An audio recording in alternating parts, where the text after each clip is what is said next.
Hello anybody, this is Pete Howard of PosterCentral.com. Thanks for coming by the video blog today.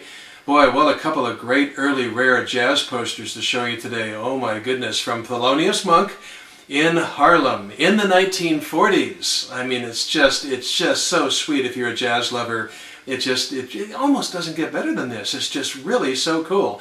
We've got one from 1948 and one from 1949. So I'm going to start with the 1949 one, and here it is. A little bit of a top to bottom there. Thelonious Monk and his new Sextet.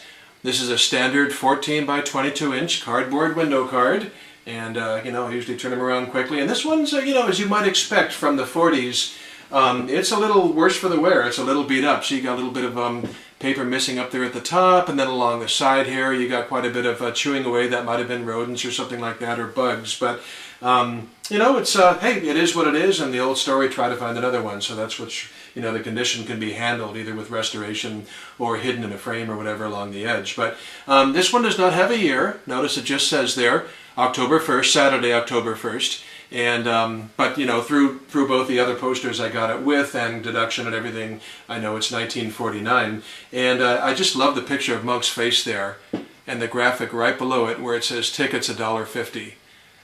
That's just so, in advance, of course. I just think that's just a really, that's the poster right there. For me, that just really nails it. I love the venue too, though, the Rockland Palace Ballroom. That is just such a nice name for a place, and it's right on the upper edge of Harlem, literally the last street that is considered the borderline of Harlem. And as you can see now, underneath Monk's name there is Macbeth the Great, a Calypso artist. He's the opening act, and interestingly how they did the script of his name using the same stylized script as they did for Monk's last name, so that's pretty interesting. Now here's a little bit of a conundrum, which I'll deal with in the next poster in depth. See the tickets along the bottom, the ticket, those are, it says reservations, and then it gives 4 names and addresses and phone numbers. And so not exactly typical places to buy tickets. Very interesting. I think, again, I'm going to cover that more on the second poster because there's more of them. There's more names and more information. But yeah, if you've gotten this far, you know that Monk is just an incredible legend, a giant in American music. I mean, what can you say? For heaven's sake, he's definitely a pioneer in the genre of bebop music, which was sort of like an answer, if you will, or an opposite of swing music. Bebop being an undanceable jazz music that demanded you listen carefully. So, and Monk was a very meticulous keyboard pianist, so he was, really big on that instrument in that genre. And he also was quite a composer. He was the second most composer, the second most recorded jazz composer after Duke Ellington.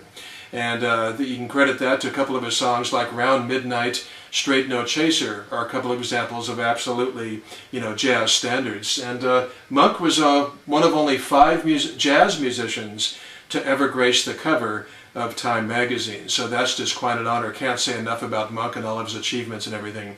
Another fun thing about this poster, 1949, that's the year his son was born. T.S. Monk, 1949, who was a jazz artist in his own right. So, okay, so that's 49. Now we'll switch to 48. You might like it better, you might like it worse. One thing for sure is it's less colorful in this state. And here we have it. Let me tilt it up a little bit. And actually, I'll give you a quick top to bottom scan there. And you can see this thing's, boy, these things are old and fragile, that's for sure. So I love, in fact, I'm here anyway, the Golden Gate Ballroom. Look at that. I really like that. That's really a nice venue. I love the way the date is presented there, April 30th, 1948 with the year. That's really cool. Now, the color on this, though, I almost have to say was it instead of is it. I mean, was it purple? Was it brown? I've handled, as you can imagine, and had and seen thousands of posters throughout my hobby years, and I've never quite seen one that's like this. It's either like, it's so muted.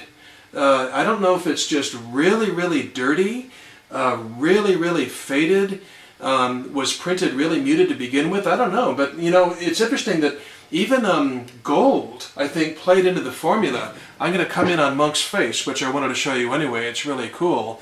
And you can see his face is sort of in 2 tones. Well, one of those colors, I believe, is gold, which has just probably been muted or faded or washed back over the years. And so perhaps a poster restoration or paper resto expert would have a lot of fun with this and bring it all back. But anyway, great graphic, as you can see there, of Thelonious Monk. Just really neat with his hat there and the keyboard behind him and the giant musical note.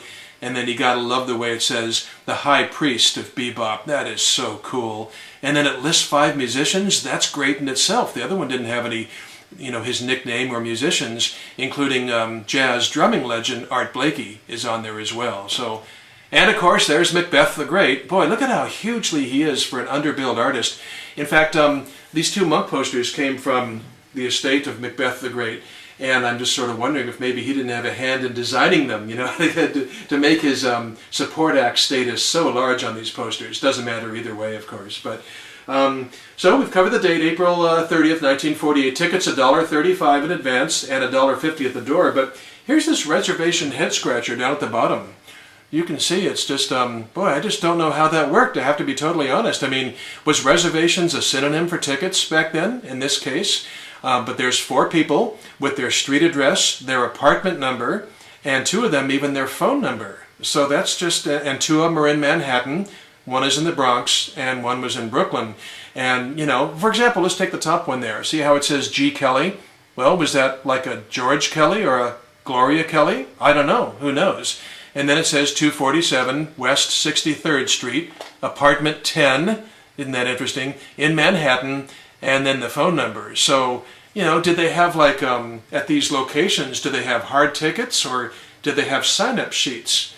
And maybe you got a hard ticket and you made a table reservation, but would they then call the other 3 people once they got a table reserved or something? I mean, there's no computer system, It's, I don't know, it's a mystery. And maybe, heck, maybe you're old enough to have been in a situation in Harlem with one of these clubs and know how that works. Please let me know or post a comment under the video to let people know how that worked. But, solving mysteries like that or not solving mysteries like that are just all part of the fun of collecting old concert memorabilia.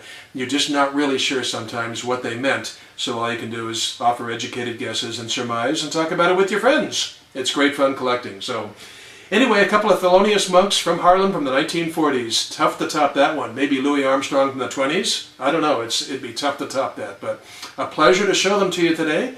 Thanks a lot for coming by, and we'll see you next time. Okay, bye-bye.